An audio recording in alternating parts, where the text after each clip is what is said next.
Olá, eu sou o Salvário Veral, eu sou um dos pastores aqui na Paz Church. Eu estou muito feliz de poder participar dessa temporada de Casas de Paz.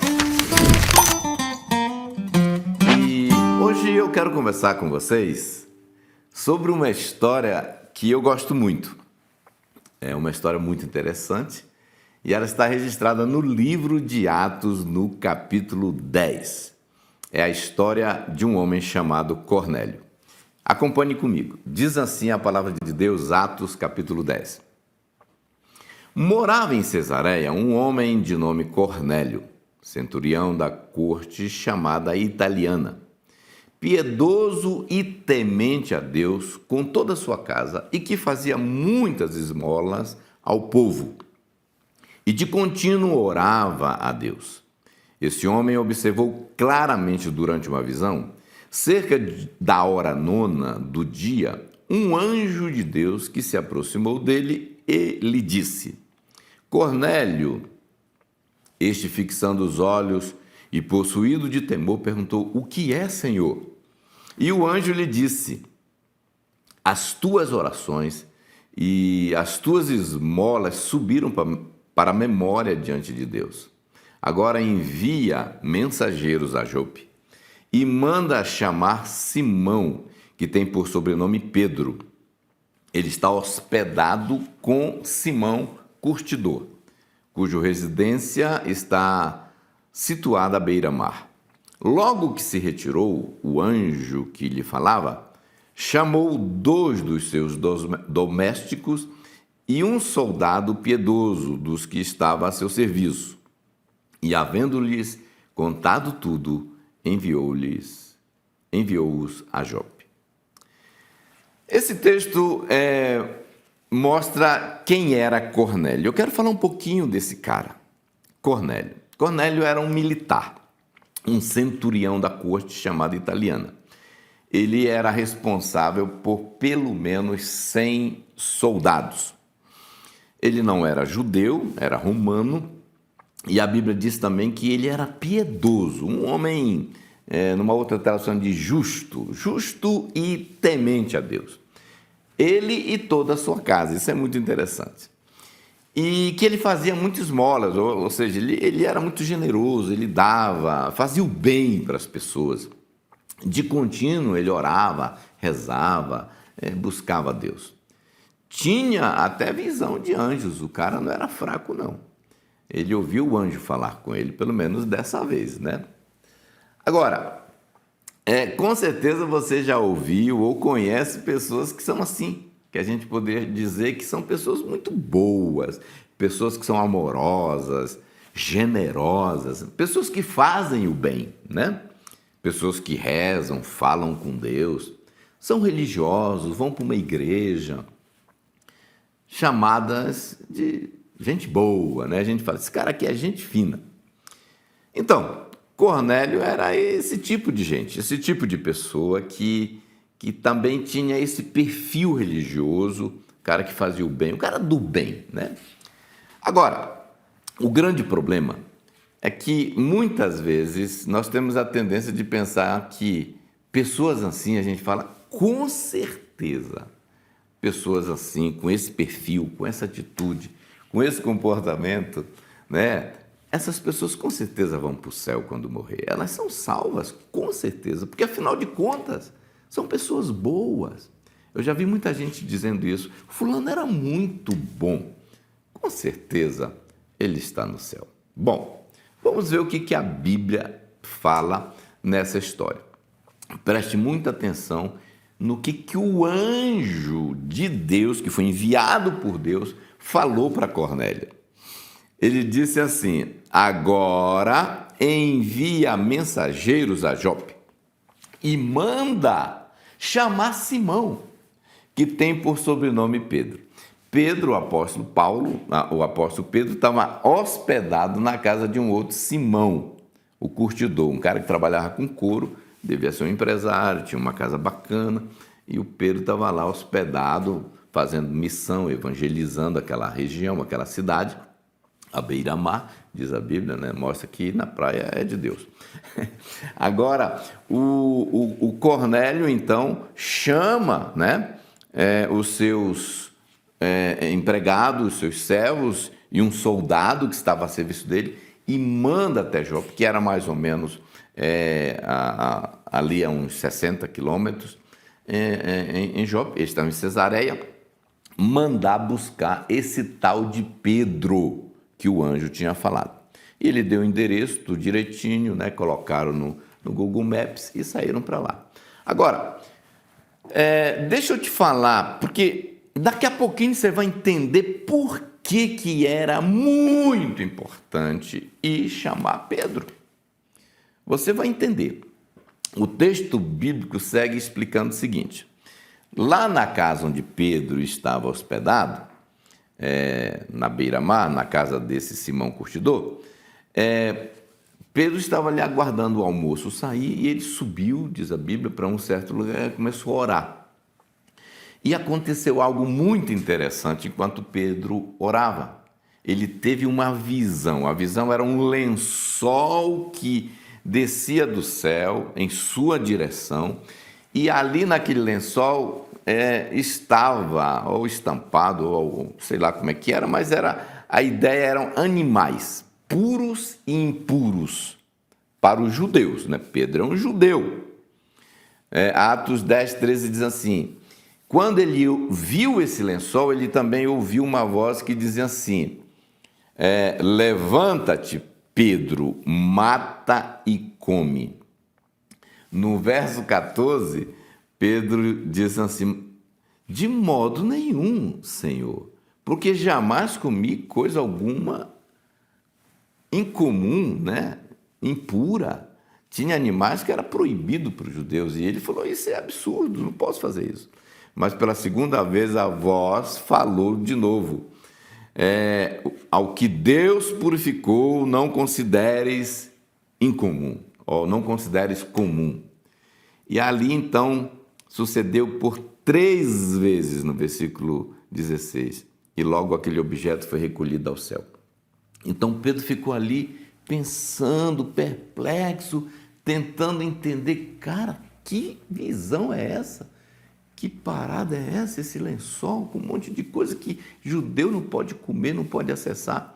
E enquanto Pedro estava pensando nisso, os homens que foram enviados por Cornélio, né, chegaram, né, na casa onde ele estava hospedado, onde o anjo disse que ele estava hospedado, e enquanto os homens estavam ali tocando o interfone, então o Espírito Santo fala com Pedro algo muito interessante.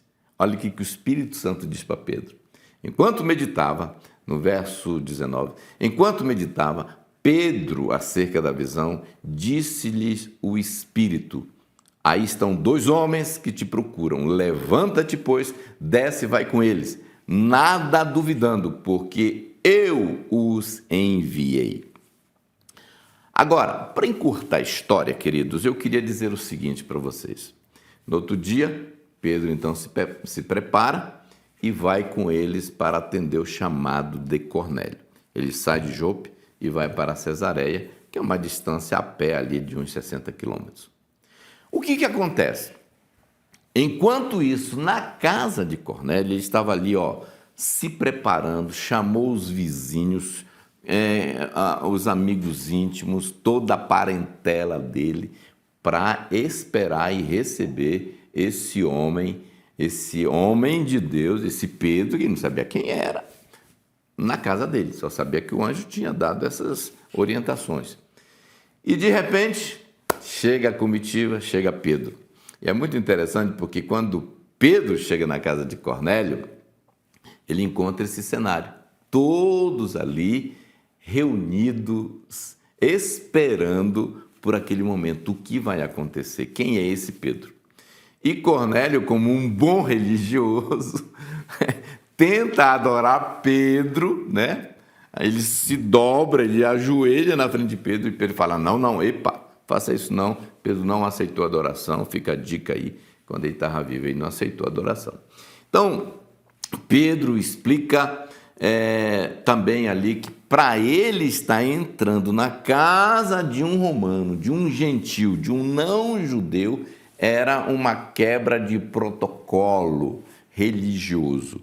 E aqui explica a visão. Quando a visão vem com aqueles animais puros e impuros, Deus estava dizendo para Pedro: pode acessar, pode entrar, pode ir, porque eu estou começando um novo tempo, onde o evangelho deve ser pregado não somente para os judeus, mas também para os gentios, os não-judeus. E ali, Cornélio conta a história para Pedro sobre o anjo que lhe apareceu e mandou chamar, e ali começa um processo que é o ponto do que eu quero falar hoje. Em Atos 10, 33 diz assim: portanto, sem demora mandei chamar-te, e fizeste bem em vir, disse Cornélio. Agora, pois, estamos todos aqui na presença de Deus, prontos para ouvir tudo o que te foi ordenado da parte do Senhor. Então falou Pedro, dizendo: reconheço por verdade que Deus não faz acepção de pessoas, pelo contrário, em qualquer nação, aquele que o teme e faz o que é justo, lhe é aceitável. Esta é a palavra que Deus enviou aos filhos de Israel, e anunciando-lhes o evangelho da paz, por meio de Jesus Cristo, este é o Senhor de todos. Em outras palavras, o anjo aparece para aquele homem piedoso, bom, religioso, cheio de generosidade, cheio de vontade de agradar a Deus, mas sem revelação de Jesus. O anjo aparece e diz: manda chamar Pedro, ele vai vir na sua casa. E aí o que Pedro faz? Compartilha o evangelho, fala de Jesus. Essa história é fascinante porque ela nos mostra e nos ensina algumas verdades fundamentais. E agora eu quero que você preste muita atenção no que eu vou estar compartilhando com você. A primeira verdade nesse texto é: a salvação não vem por obras, vem pela fé. Aquele cara era bom, era justo, como diz um texto da palavra, fazia coisas boas. Mas a Bíblia, em Efésios, no capítulo 2, diz o seguinte: porque pela graça sois salvos, mediante a fé. Isso não vem de vós, é um dom de Deus, não de obras, para que ninguém se glorie na presença do Senhor. Quase todo mundo realmente acredita que salvação é algo que se conquista, que se recebe através de atos de bondade, atos de generosidade e tudo aquilo que pode ser chamado de boas obras. Entenda uma coisa, meu querido: fazer o bem é bom, mas não salva. Fazer o bem é bom, tem seu valor, e a Bíblia nos encoraja a fazer isso, mas não como uma condição para ser salvo. Isso é muito importante. A salvação não é algo que se conquista pelas boas obras, mas somente pela fé. Salvação é um presente que se recebe mediante a fé. Presente é algo que recebemos não porque pagamos por aquilo, é de graça. Então, salvação é graça, portanto, de graça. Veja o que Paulo escreve também em Romanos. Paulo diz assim em Romanos, no capítulo 3, versos 23 e 24, ele diz: pois todos pecaram e carecem da glória de Deus, sendo justificados gratuitamente por sua graça, mediante a redenção que há em Cristo Jesus. Então, com muita clareza, essa história nos mostra que não basta ser bom, piedoso, religioso, rezar, fazer preces a Deus para ser salvo. É preciso ouvir o Evangelho e receber Jesus e o Espírito Santo, como aconteceu com Cornélio. Porque se as boas obras, ser piedoso, ser religioso fosse o bastante, por que o anjo aparece para Cornélio e pede para ele chamar Pedro, para Pedro vir e falar de Jesus para ele? E a segunda verdade que nós aprendemos nessa história é: só há um nome pelo qual podemos ser salvos. João, no capítulo 14, no verso 6, diz assim a palavra de Deus: respondeu-lhes Jesus: eu sou o caminho e a verdade e a vida, e ninguém vem ao Pai senão por mim. Ninguém vem ao Pai senão por mim. Isso é categórico. Ele disse: eu sou o caminho. Ele disse: eu não sou um dos caminhos, eu sou o caminho. E ninguém vem ao Pai senão por mim. Em Atos, no capítulo 4, tem outro verso muito forte, muito esclarecedor, que diz assim: e não há salvação em nenhum outro, porque debaixo do céu não existe nenhum outro nome dado entre os homens, pelo qual importa que sejamos salvos. Não há outro nome. Por isso que eu chamo essa história de o homem bom que não era salvo. Cornélio, o homem bom, o homem gente fina, o homem cheio de boas obras, que não era salvo. Ele precisava ouvir sobre Jesus. Eu costumo dizer que o único pecado que leva as pessoas para o inferno é o pecado de não receber Jesus. Sabe, queridos, a minha oração e a minha expectativa é que todos nós possamos compreender que não há salvação fora de Jesus. E que vocês tenham agora um bom tempo para conversar e discutir sobre essa história tão maravilhosa que nós compartilhamos com vocês. E que, assim como Cornélio, também você receba hoje Jesus na sua vida. Deus abençoe e um bom tempo de discussão aí.